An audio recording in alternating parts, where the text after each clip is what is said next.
Welcome once again to the Lighthouse Conversations, a podcast featuring entrepreneurs and tastemakers from the world of arts, culture, tech, and of course, food.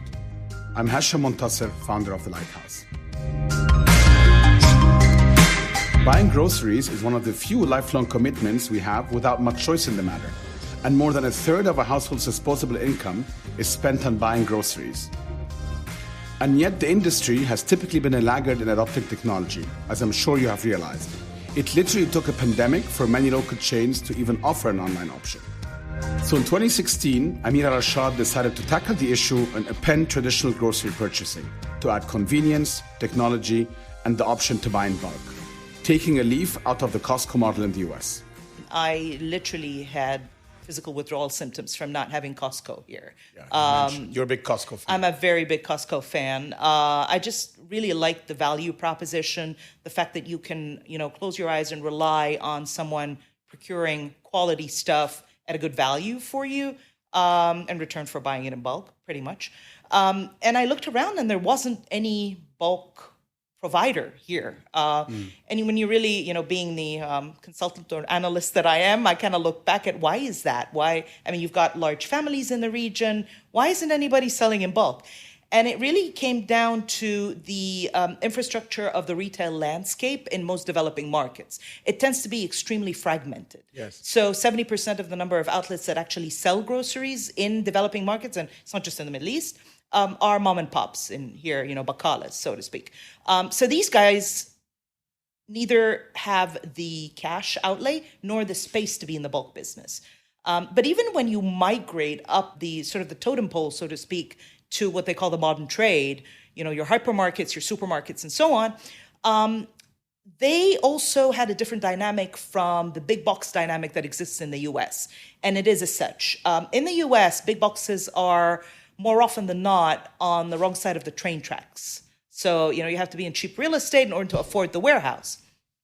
Here, where are most of the supermarkets or hypermarkets? They're basically by design anchor spots in very glitzy malls. Yeah. So high ROI on shelf space is a requirement. So the last thing I want to do if I owned expensive real estate is to use that meter of shelf space to put a big old box on it.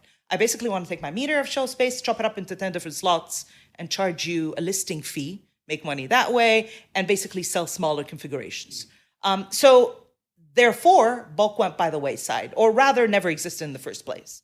Day one, was all of this clear to you? I mean, you had mapped this out in the systematic way, or this is now hindsight 2020? So the agitation was always there, and it was kind of driving me to do more analysis. So something about this can be improved, and Exactly. I may have a way to improve. Yeah, and like I said, my way of looking at things was always very analytical. Like, why is this not here? What can we do about it? And even though I was in the tech space, I'm not a developer. I'm not, so the concept of going into a high-tech startup was never really what I set out to do. And can I ask you, did you think of this particular business as an operations or tech or combo? So, because last mile is famously complicated, but how did you think about it? Did you think I'm starting a tech company to solve this problem you just described? Or, I'm going to need like an operational genius. Which one came first? So I absolutely did not think about the operational side. So I thought about it actually from a consumer needs set perspective. Interviewed a bunch of moms, talked and so on. I had the conviction that if the need is there, you could serve it. But also the need wasn't only on the front end. Like you mentioned, the need was also on the back end. 100%. When you turned around and looked at, okay, so who can I partner with back then? There really wasn't a lot of options, right? They were just up and coming and so on.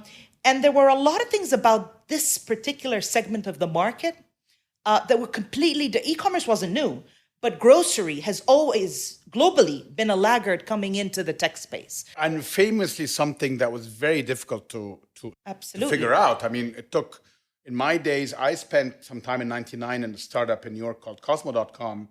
And at the time you had Webvan, which was a big player, splashy, and it, famously went under. I mean, it took another decade for companies to come back online, and then Amazon, so on and so forth. So you really chose sort of a dicey part of the value chain. It is. But, the thing is, what attracted me to it is that the need was so big. And the reason why it's so big is because if you think about buying anything, nothing touches your life more than grocery. Frequency, in fact, it's a third of disposable household income. A third. And I'm engaged in it on a weekly basis for the rest of my life. I don't have a choice, right? And the market was so nascent. I'm like, you know what? Even if we go into this and make a bunch of mistakes, there's still enough room. Exactly. So when I think about the sort of bulk element of it, which obviously has a savings component, which makes a lot of sense.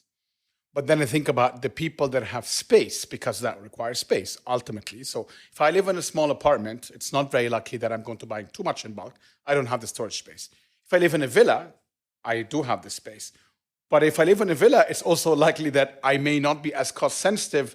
And frankly, yes, you've saved me 10% on, tissue paper. Do I care? Can you elaborate on this? Yes, absolutely. That's an excellent point. So for example, let's start with the definition of bulk, right? So bulk is different things to different people. It depends on your family size. It depends on your consumption patterns and so on. So you might be open to buying, 20 cartons of water, but you're never going to buy 20 jars of pickles, right? So it really depends on which category or subcategory. Really, for us, how we define it, it is basically anything that you do not want to run out of and is a hassle carrying yourself. So it's that automatic get it off my to-do list type of an offering. But back to who is your target audience and how did they think about it? We literally tore a page out of Costco on this one. So basically, you want to target people. If people want to save money by buying in bulk, cash outlay is no problem for them at all. Think about it. I mean, the only person who can afford bulk is someone who has money, right? So by definition, and by the way, we stumbled onto this. So by definition, our user base tends to be more affluent. Yes. So why is a more affluent user base interested in saving money? They want a good deal on the good stuff. When you actually walk through the aisles at Costco, I literally did this. I walked through the aisles in Costco and looked at people's watches. $30,000, $40,000, $50,000 watches, and they're looking at saving money. And they're still in Costco. Yes, and they're looking at saving money because, you have to be smart. I thought it was only Egyptians have this gene. Clearly, it's universal. That's good to know. The whole shebang. You have to be smart. You have to be smart about your money, and if you're smart about it, everybody likes a good deal. No question. Exactly. And people literally, they buy stuff and they're not, and it's interesting, they are not promo prone. Like we run a promo and they're not buying the stuff on promo.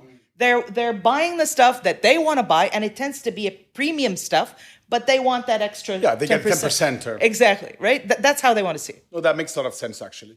So now I'm going to fast forward here for a minute. COVID, that must have accelerated a lot of those trends, especially, as I said, if it's an affluent household, or, oh my God, lockdown. Walk us through pre and post and what happened in between. It was a baptism by fire for us, like literally. It literally was a double-edged sword for us. I think for all players in this industry, big and small. Demand surged. Surge is probably an understatement. So our last, let's call it March, April time period, was sevenfold the prior year, and that is us fulfilling about a quarter of the orders coming in. We physically could not. Oh, of course. So we're pushing people out. And if you're telling somebody, I'm going to deliver 3 weeks out your groceries, that's basically gone. So we were, our warehouse just was bursting at the seams. We had to move to one that's 5 times the size of the one that we had. It was just complete chaos.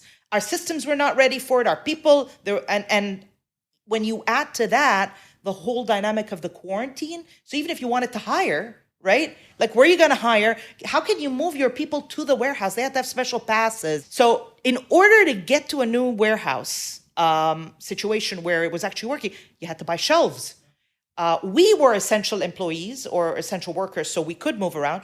But the guy who makes shelves isn't. So, like, how do I get him a pass to get me my shot? It was chaos. No, I can completely understand that. I mean, I was just reading recently about Amazon, and this is a well-known story, well documented.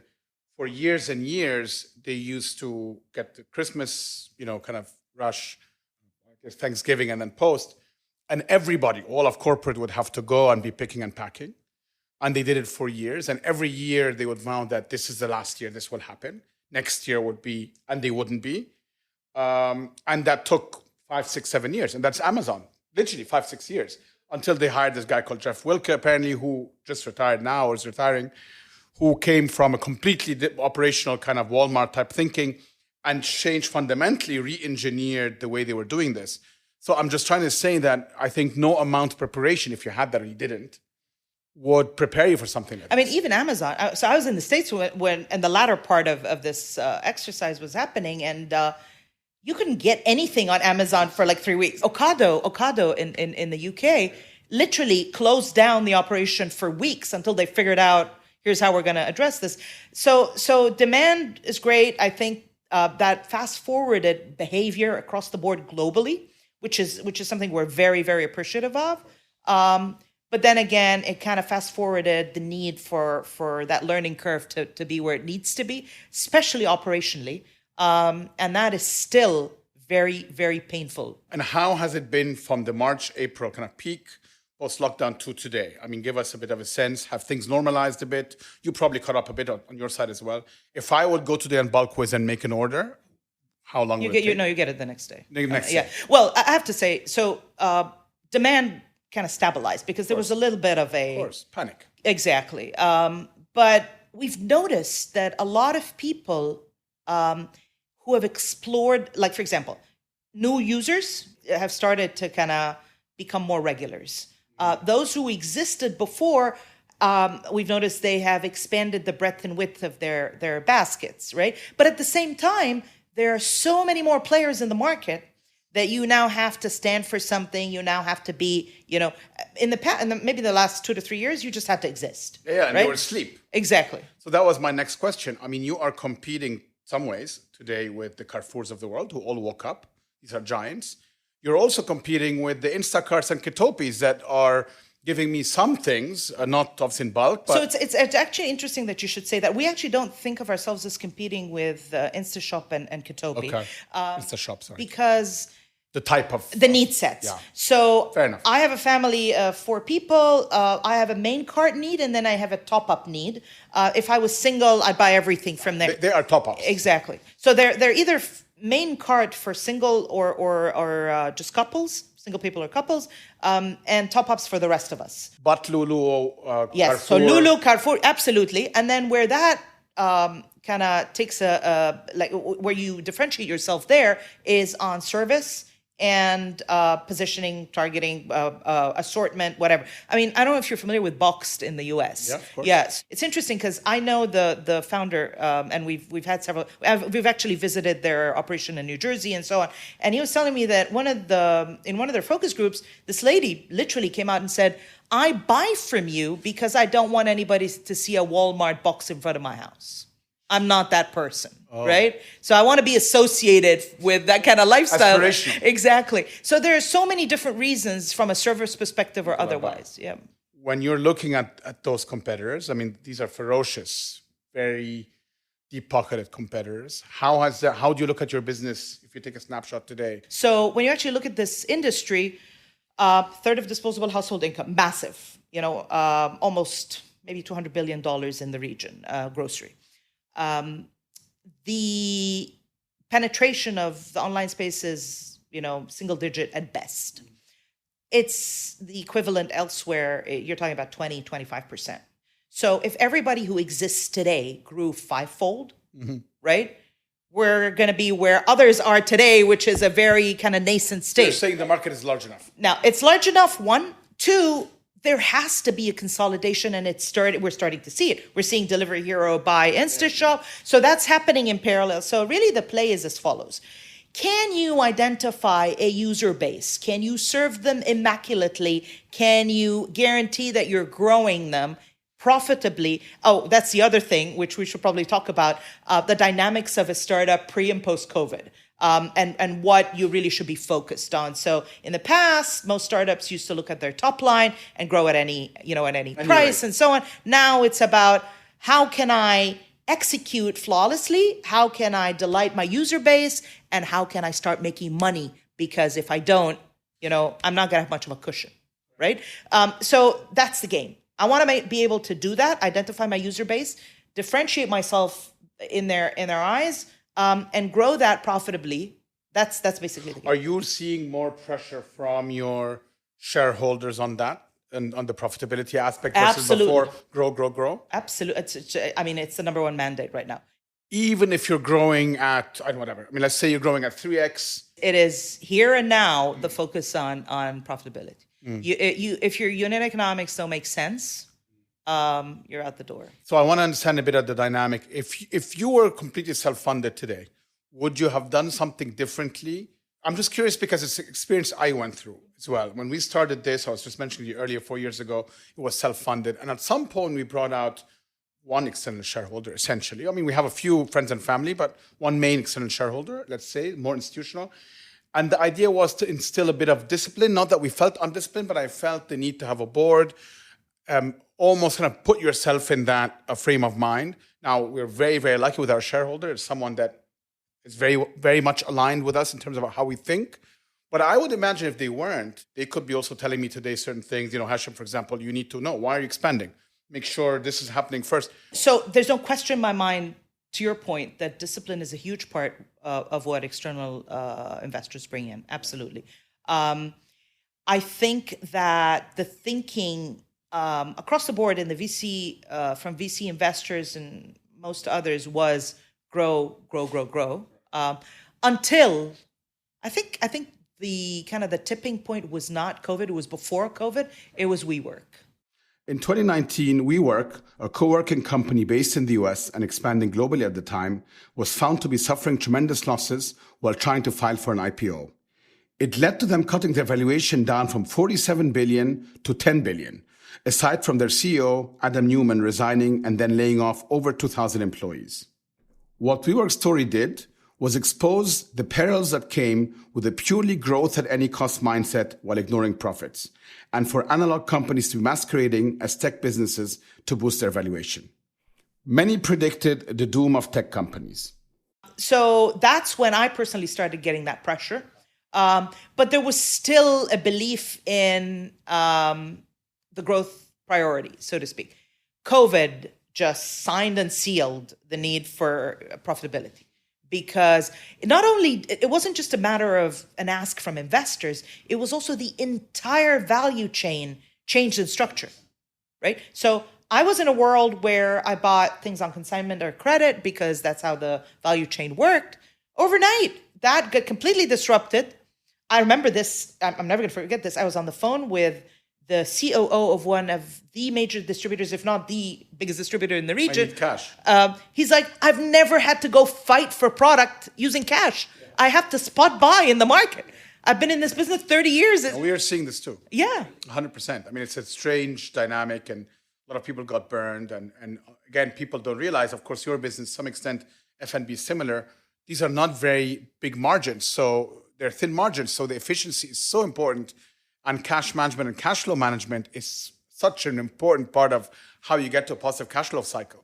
So once that gets disrupted, it throws the whole business into... Especially when you're a startup, because by definition, you're not cash rich, right? Exactly. So that, there was just a lot of aha moments there where we kind of, it's like, this is a different business from the one we kind of entered.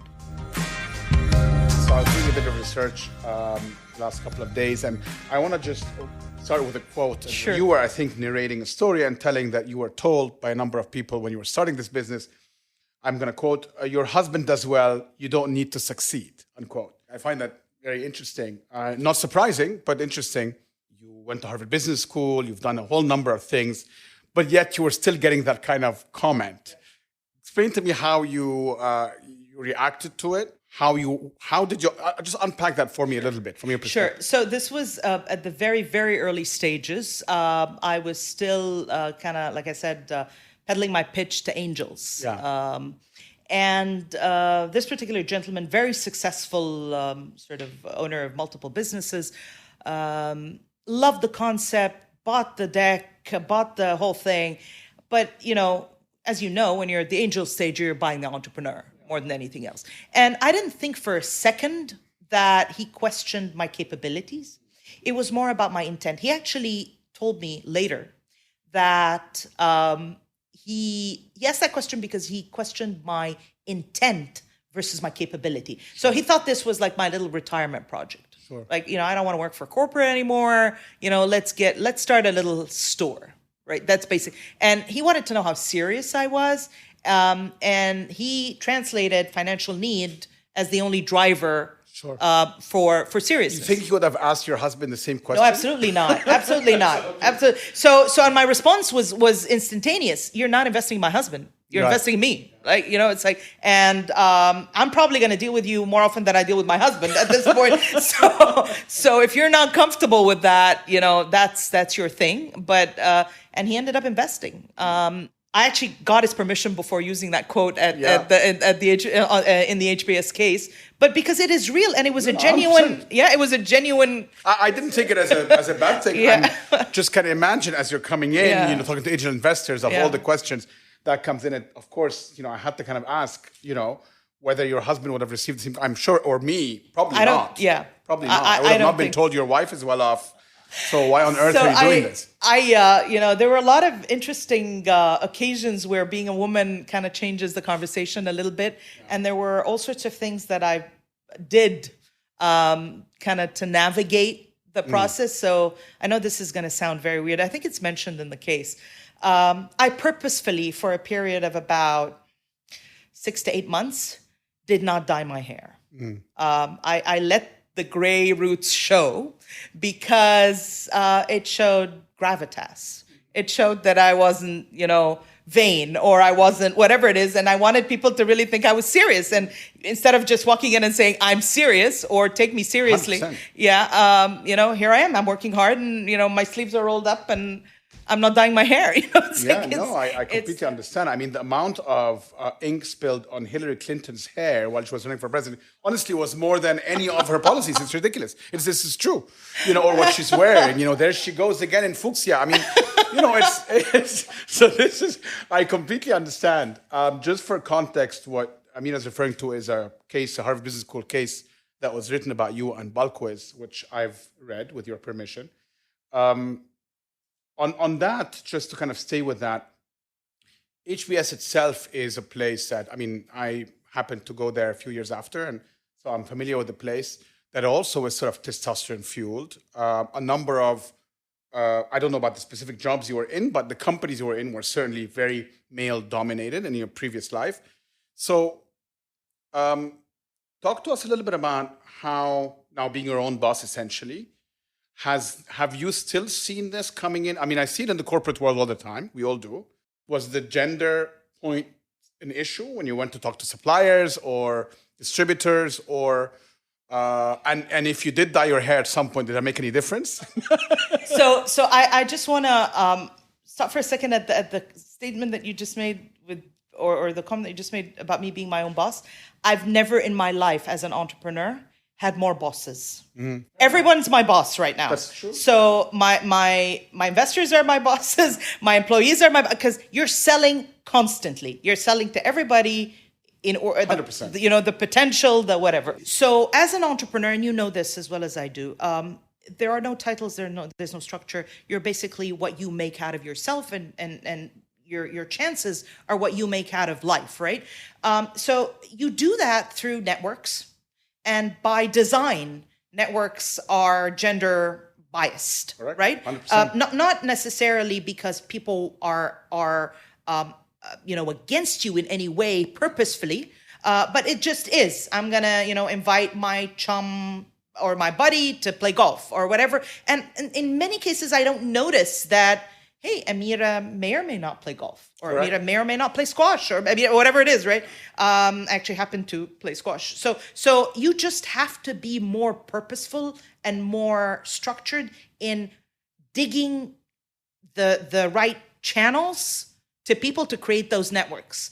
While in a corporate job, you have the foundational structure, the title. You are director, you are VP, you are whatever, and you start from there. You have a base that you can start. You have HR to go to. You have whatever it is. Here you don't. But another point on that is when a man does it, it's called he's ambitious. When a woman does it, in many cases, it's called, oh, she's very forward. Yes. Why is yes. she aggressive? So for me, absolutely. And So I think, did you encounter that? Absolutely. So if you're calling and saying, Hashem, I heard you and the other guys are going to play squash. Yep. I'm going to come. If maybe my friend Tariq calls me, it's fine. Oh, Amira, why is she being pushy? Exactly. No, and also, I mean, like you could probably tell from my voice. I have a loud voice. I kind of make my. Have you heard me? I make my point. I don't shy away. That's my personality, and Still, a lot of people misconstrue that. Yeah, they think that doesn't sit well with them culturally and otherwise. And I have just simply not been apologetic about that. It's it is what it is. What I am very careful about, though, is making sure that they understand that management and dealing with people comes in different forms, right? So if someone is sitting in a room and is quiet, and that applies to the entrepreneurial space and also in the corporate space, that doesn't mean that they're weak. Correct. There are different types of powers. So what it has done for me, moving out into the entrepreneurial space, is I am a lot more aware of the different styles of how people do things. I'm a lot more deliberate in building my networks, while in a corporate setup, I may or may not have. But also, you are constantly being judged, and you're constantly needing to kind of morph and change things. And you also need to be extremely purposeful in what image you want to put out there that goes, because think about it this way. When you're in a corporate setup, when I used to work for Facebook and I have a meeting with you, you're expecting someone from Facebook. You may or may not remember my name. 100%. Right? So there's this brand, and then there's a whatever. Bulkwhiz, I think Amira, co-founder. Exactly. So you're not only building it for yourself, you're building it for the entire corporation. Now, inside the company itself, building a culture is a whole different kind of kettle of fish, as they say. I think we've had many iterations in terms of the evolution of it, sure, and so on. But I think one key thing here is being able to literally extract. I know a lot of the effort up front is about building a company in your image. But then if you're successful, you need to start stepping back. And that's when it gets Are you able to do painful. that? Do you find that easy? It depends on which day you ask me, actually. Okay. So some days... Well, today, on a Wednesday. So some days it's easier than other days. Post-COVID, to tell you the truth, we've had to go back and kind of like, all hands in the... Yeah, exactly. But before that, we were literally starting the process of building that second tier of management, stepping back, all of that kind of went by the wayside. And it's like... now get it done kind of thing. I make coffee for people and do stuff and whatever it takes, right? So interesting. So obviously, and you mentioned this, one of the articles I read was a recent LinkedIn article that you put out there, which was interesting. And of course, your consultant was Show, because you did one of these SWOT analysis things. And one of the things that I picked up there is you put under a negative, high affinity for social interaction. Walk me through this, because I don't know if it is a negative, but I want to understand what you had in mind, and I want to just combine it with a question, if you don't mind, because we had this conversation on the phone about obviously this having been a very difficult period for everybody, challenging, let's put it this way, but also for introspection.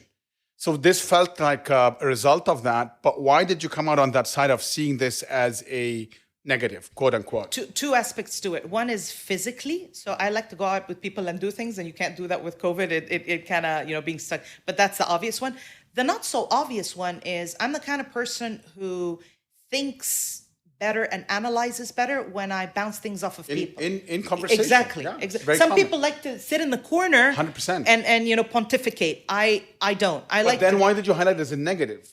Because you have less of an opportunity to do that now. So right? This was COVID related. COVID related. Yes. I thought you thought of it as a trait, kind of a personal trait. That's negative. No. So it actually has always been a positive, but in the COVID sense, this was about me making sense of COVID and how to deal with. So I had serious withdrawal symptoms. I'm like, I am so used to sitting, in an environment where I'm, we're drawing stuff on boards and we're, raising our voices and we're, drinking tea or whatever, right? Not happening anymore. Did you find ways to compensate for this during that period? Yes, but they weren't not as effective. Satisfying. Yeah. I enjoy it. It's not just about a matter of being good for the company or something you enjoy. Exactly. It makes my day when I've interacted with someone and you feed off other people. Exactly. I learn so much, and I hope I kind of can change people's perspectives on things and so on. It's life, right? How has that, if you have that kind of personality, because I tend to do this as well, I'm just curious, have you found it, do you find it hard to listen, or is that still come naturally to you? Because you have two types. You have types that have that kind of high affinity for social interaction, but really are terrible listeners. And then others that actually are able to still listen, but feel they need the kind of back and forth. It's a very good question. I don't know the answer to that question. You'll ask your coworkers. I absolutely will. Thank you for giving me that homework to do today. Yeah, no, it's something that I think of myself and had to work on. I'll put it this way. I don't think I was a great listener. I still don't think I'm a great listener, but I've learned over time to read people a little bit more and understand that they actually want to get something off their chest. They may just do it in a different way than I do, and maybe it's not as forceful. To your point earlier that you made, and that doesn't make them not wanting to participate. It's just they're just not that forceful. So if it's not gonna, if you're not gonna give them the opportunity to do it, they're just not gonna do it. Whereas I will always find a way to interject. I think if you were to ask me to choose, I would probably say I'm not a great listener, but I've learned to be more of a listener. I think because maybe 5-6 years ago, I started very seriously doing being engaged in mentorship relationships. Okay. And if you are not in tune with the needs of your mentees, you're not going to get anywhere. In what capacity is that? As a women? Okay, female. Yeah. Female. Okay. Entrepreneurship or business in general? In general. Just how do you navigate the work world? Have you found that very fulfilling? Extremely. I just wish, if I had a wish in life, it would have been to have a senior woman mentor at the beginning of my career. I had great men mentors.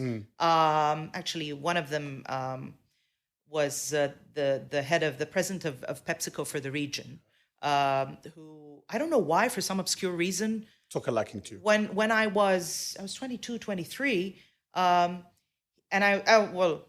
a good reason would be that I was the only woman executive in the region for Pepsi. You stood out. But I was a nobody. I was like 22, 23 and just starting out. And he literally picked me out and he said, you're going to work with me on, our expansion in the following areas. And then it continued even when I left to HBS and, maybe right up until a week before he passed away, we were still in touch and so on very recently. So I think just having a mentor was fundamentally life-changing for me. But I always felt like I need to hear from a woman. There's so much that this guy doesn't know about what it is, be it a work-life balance, be it, to your point earlier, how to come across, all of that. So many things. Are there formal networks? Because incidentally, it's interesting, one of our last episodes, this came up. It was we had a female guest as well, and this came up. And she, similar to you, lamented the lack of those networks, at least in a kind of more public forum. Maybe they're informal. Are there any that you want to share with listeners that they can go to or talk to? Because I think it's a very powerful thing, and it's certainly lacking, both for men and women, by the way. So not enough is the answer. Okay. But I'm part of 2 to 3 women's networks. Okay. They're very informal. They're very private. there's probably less than 25 people in each one of them, but they tend not to be from one walk of life. Okay. So they're all professionals, but they're, they kind of span the gamut in terms of professions. So very rarely, for example, do I have the opportunity to talk to a surgeon and hear, what she's going through, or, whatever it is. So, and one of them is actually in the States. So I actually traveled for it. And that was a little bit more organized, even though I knew the people for years. It was HBS based, but private. They invite leading women from the community to actually talk to us about, what they do, what they face. And there are a lot of exercises and so, but it's not something that's all year round, other than the emails and the whatever, and the lunch here and there and so on. But no, there's a huge need for more of that.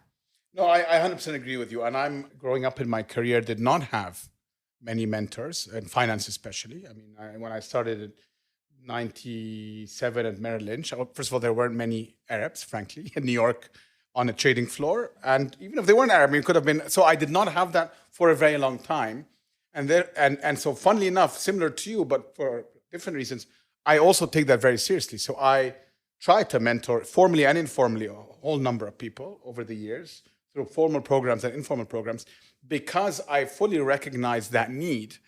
And I feel that had I had some of it, most certainly in my first 10, 15 years post-graduation from college, would have made a huge difference. And because the little things that we know now that we didn't know then.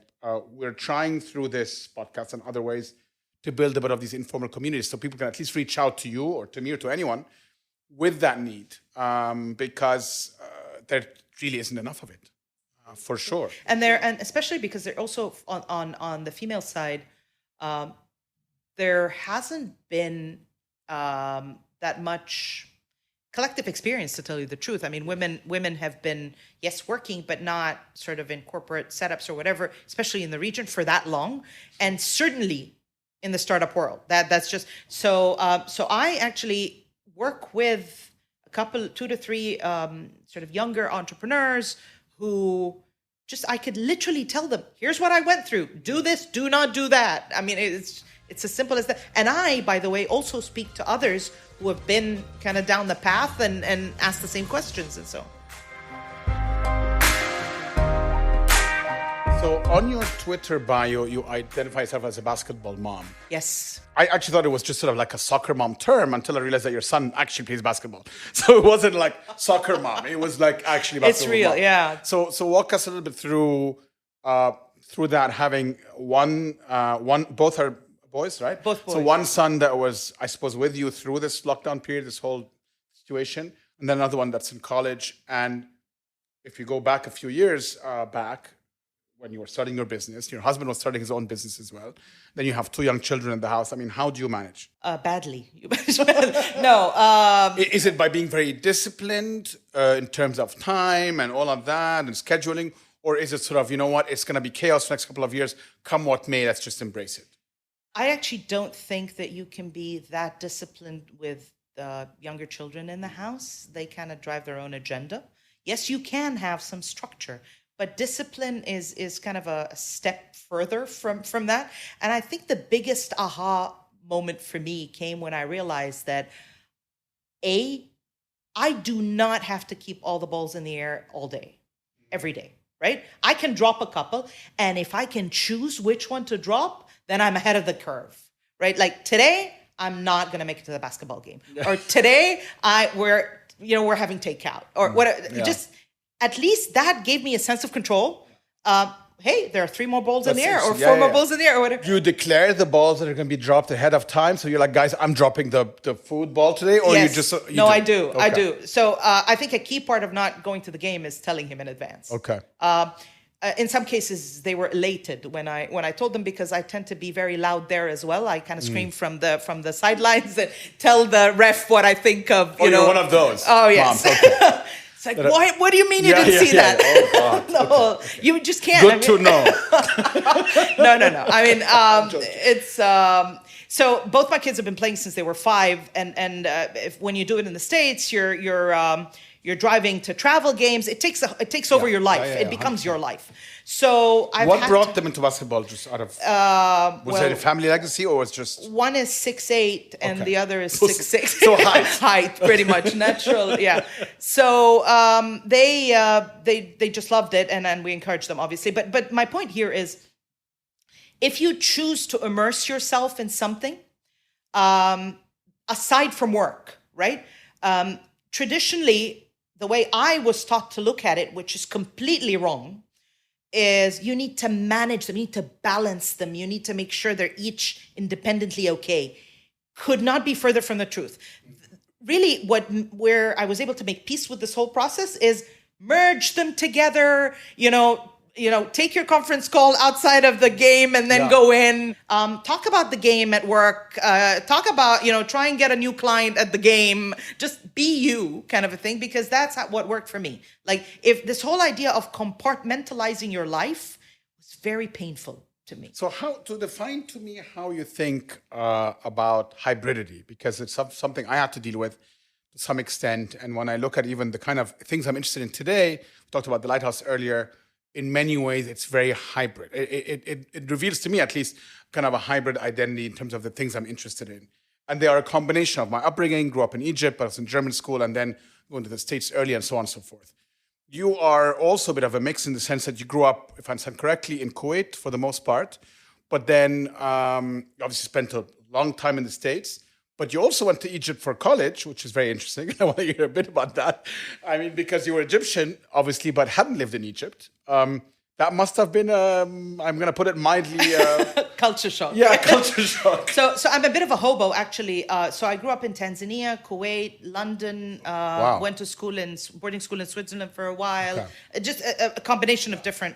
so hybridity really taken to the max. Big time. And then as an adult, when I worked for Pepsi, I lived all over the region, everywhere from Beirut to Casablanca. So how do you think about identity for yourself and then for your kids as well? That's an excellent question. Up until very recently, when asked where is home, my answer would be where the kids are at. But since they've left, or one left and the other is mentally not there, it really is about where I feel most comfortable, where my values are, so to speak. And that up until this point is the US still. That's kind of where my culturally. I feel very, very comfortable living in the UAE because it is a hybrid environment by design, right? How cosmopolitan it is really, speaks to me. I think everything that is done here, be it everything from the, the architecture to the culture to whatever, is a concoction of the people who have come together in this place, right? And that's what I love about it. It isn't so much that it is necessarily in the Middle East or a Middle Eastern country, even though that's a plus. But had it only been that, I don't know if I would have felt the same way moving to another country in the Middle East. So back to your point about Egypt. My parents are Egyptian. I had never lived in Egypt up until the day I started freshman year. So I look the part, I speak the part. You can't question it. I mean, mental note: I'll send my son there and just see what happens, because I think I want to hear from you first, because that must have been a bit traumatic. It was very traumatic, actually, because people look at you and hear you and expect you to kind of be, in a certain way. Yeah. And I was looking at people. I was like, who are these people, and why are they saying what they're saying? And my expectations and just everything was completely different. And it took me literally the entire period that I was there to understand it. Yeah. So I've made very good friends, but I don't know, to tell you the truth, and the jury's really out on this. Sure. That I can actually live in Egypt. Sure. No, fair enough. I grew up in Cairo all my life, and I still don't know today if I'd want to live there. But to your point, I have some of my best friends, if not my best friends, still from Egypt. You build fantastic bonds, and there is something to the place, I think. I'm obviously biased, but that I think that is extremely, in a strange way, grounding and very compelling. But when you go to the US today, do you consider yourself, not that it matters, but I'm just curious, Arab American? Is that how you see yourself there? Yes, very much so. You do? Yes. Okay. And I've never really had, maybe I was lucky, Yeah. I've never really had the issues or the problems that Arab Americans tend to kind of. Well, again, there's hybridity. Your experience is not your common one. Exactly. So I may have just been lucky, but I think I've had more issues being a woman than being an Arab, right? That these were. I've just been embraced by whatever kind of group I was starting from. I went to the States actually to go to HBS and just stayed. But I'm going to say those kind of institutions as well. I mean, they shield you, right? So I had a similar background in the States, and I never felt anything. And I'm very well aware that a big part of it is that. I mean, being part of those, frankly, elite institutions and framework really shields you in a very, very large degree. And that's a very different experience that you or I have had than many Egyptians that I know, other Arabs that grew up in the States through this system. So I think in many ways in that, I don't know if we're lucky or not, but definitely created a far more positive experience in a sense. Yes, I would agree with that. I don't know about my kids though, like because they were born there, they kind of didn't know anything else, so there was no point of comparison for them. But I actually think that hybridity is now that I'm kind of looking at it in hindsight, is a great thing, because we were talking earlier before we started our conversation about how dynamic the world is and the need for constant change. And if you've come up through a hybrid kind of environment, you're really comfortable with change, 100%. Right? And that is a great kind of skill set to have, especially going forward, career-wise, personally, whatever it is. But in your case, I feel because of your background, because of how you grew up and where you grew up, the Arab component of it it's obviously still very much there. Do you care for that to be the case with your children? I mean, they'll have their own view anyway, but I'm just curious what you think. It's something I certainly think about. Do you care that the Arab identity part is there and an important component, and you're like sort of come what may, and if it's 5%, fine. If it's 50%, that's fine too? I care that it's there, Okay. definitely. The percent is theirs. Okay. So it has to be demand based, not supply driven, so to speak. So actually, it's interesting. My younger son is more interested in literature and poetry and things like that. So obviously, but more on the modern side. So the rap side of it, all of that stuff. So I started actually introducing him to Zagal, Salah Jaheen, and all of that stuff, and he was in awe. It's like he hated Arabic class. And once I started introducing... You gave him a different angle. Exactly. And he's like, oh, I want to read more about this guy or whatever. So it has to come from them.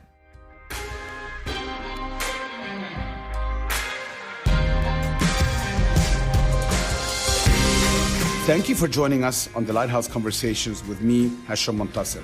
We're produced by Chirag Desai. Please subscribe to our podcast by going to thelighthouse.ae/podcast, where you can find all of our previous episodes. You can also connect with us on Instagram at thelighthouse_AE. We'll see you in 2 weeks.